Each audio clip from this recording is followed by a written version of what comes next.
ಎಲ್ಲರೂ ಹೇಗಿದ್ದೀರಾ? ಧರ್ಮಸ್ಥಳಕ್ಕೆ ಹೇಗೆ ಹೋಗೋದು, ಎಷ್ಟು ಖರ್ಚಾಗುತ್ತೆ ಅನ್ನೋರಿಗೆ ಈ ವಿಡಿಯೋ. ಬ್ಯಾಂಗ್ಳೂರ್ನ ಮೆಜೆಸ್ಟಿಕ್ಕಿಂದ ಧರ್ಮಸ್ಥಳಕ್ಕೆ ಡೈರೆಕ್ಟ್ ಬಸ್ ಇದೆ. ನಾವತ್ತಿದ್ದು ಓವರ್ ನೈಟ್ ಬಸ್. ನಮ್ಗೆ ಆಧಾರ್ ಕಾರ್ಡ್ ಇದರಿಂದ ಫ್ರೀ, ಬಟ್ ಟಿಕೆಟ್ ಕಾಸ್ಟ್ ಬಂದು 390 ರುಪೀಸ್. ಅಲ್ಲಿಂದ ಹೋದವರೇ ಸೀದಾ ರೂಮ್ ಚೆಕ್ ಇನ್ ಆದ್ವಿ. ಇಬ್ಬರಿಗೆ 700 ರುಪೀಸ್. ನಾವು ಧರ್ಮಸ್ಥಳ ರೂಮ್ ಬುಕ್ಕಿಂಗಲ್ಲಿ ಪ್ರೀ ಬುಕ್ಕಿಂಗ್ ಮಾಡಿದ್ರಿಂದ ಹೋಗಿ ವೆಯ್ಟ್ ಮಾಡೋ ಅಂಥದ್ದೇನೂ ಇರಲಿಲ್ಲ. ಅಲ್ಲಿಂದ ದರ್ಶನಕ್ಕೆ ಹೊರಟ್ವಿ. ಧರ್ಮ ದರ್ಶನ ಆಗಿದ್ರಿಂದ ನೋ ಚಾರ್ಜಸ್. ಅಲ್ಲೇ ನಿಯರ್ ಬೈ ಹೋಟ್ಲಲ್ಲಿ ಟಿಫನ್ ಮುಗಿಸ್ಕೊಂಡ್ವಿ. ಟಿಫನ್ ಕಾಸ್ಟ್ ಬಂದು ಒಬ್ಬರಿಗೆ 80 ರೂಪಾಯಿ ಆಯ್ತು. ಅಲ್ಲಿಂದ ಎಲ್ಲ ನಿಯರ್ ಬೈ ಪ್ಲೇಸಸ್ ಕವರ್ ಮಾಡಕ್ಕೆ ಹೊರಟ್ವಿ. ದೇವಸ್ಥಾನದಿಂದ 500 ಮೀಟರ್ ಅಕ್ಕಪಕ್ಕನೇ ಆಲ್ಮೋಸ್ಟ್ ಎಲ್ಲ ಪ್ಲೇಸಸ್ ಇದೆ. ನಾವು ಫಸ್ಟ್ ಹೋಗಿದ್ದೆ ಚಂದ್ರನಾಥನ ಬಸಡಿ.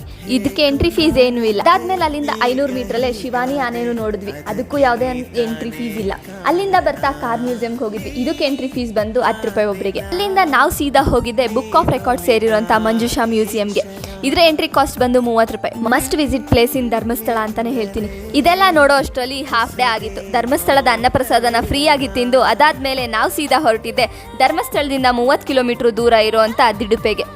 ಉಜಿರೆಗೆ ಬಸ್ಸಸ್ ಇದಾವೆ. 20 ರೂಪಾಯಿ ಕೊಟ್ಟರೆ ಉಜಿರೆಯಲ್ಲಿ ಬಂದು ಇಳಿಬೋದು. ದಿಡುಪೆ ಫಾಲ್ಸ್ಗೆ ಹೋಗೋಕೆ ಯಾವುದೇ ಬಸ್ಸಸ್ ಅವೈಲೇಬಲ್ ಇಲ್ಲದೆ ಇರೋದ್ರಿಂದ ಉಜಿರೆಯಿಂದ ಜೀಪಲ್ಲಿ ಹೋದ್ವಿ. ಅದ್ರ ಕಾಸ್ಟ್ ಬಂದು 800 ರೂಪಾಯಿ. ನೀವು ಗ್ರೂಪಲ್ಲಿ ಹೋದರೆ ಪರ್ ಪರ್ಸನ್ ಇನ್ನೂ ಕಮ್ಮಿ ಬೀಳುತ್ತೆ. ದಿಡುಪೆ ಫಾಲ್ಸ್ ಫಾರೆಸ್ಟ್ ಮಧ್ಯ ಇರೋದ್ರಿಂದ ಫಾರೆಸ್ಟ್ ಡಿಪಾರ್ಟ್ಮೆಂಟ್ ಅವರು ಒಬ್ಬರಿಗೆ 200 ರೂಪಾಯಿ ಎಂಟ್ರಿ ಟಿಕೆಟ್ ಅಂತ ಚಾರ್ಜ್ ಮಾಡ್ತಿದ್ದಾರೆ.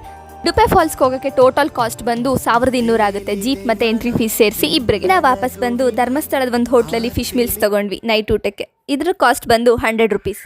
1500 ರೂಪಾಯಿಲಿ ಧರ್ಮಸ್ಥಳನ ನೋಡ್ಕೊಂಬರ್ಬೋದು. ಯಾರೆಲ್ಲ ಧರ್ಮಸ್ಥಳಕ್ಕೆ ಹೋಗಬೇಕು ಅನ್ನೋ ಪ್ಲಾನ್ ಮಾಡ್ತಿದ್ದಾರೋ ಅವರಿಗೆ ಈ ರೀಲ್ಸ್ನ ಶೇರ್ ಮಾಡಿ. ಇದಕ್ಕೂ ನಿನ್ನ ಇಚ್ಛೆಯಂತೆ, ಪರರ ಅನಿಸಿಕೆ ಅಂತಲ್ಲ.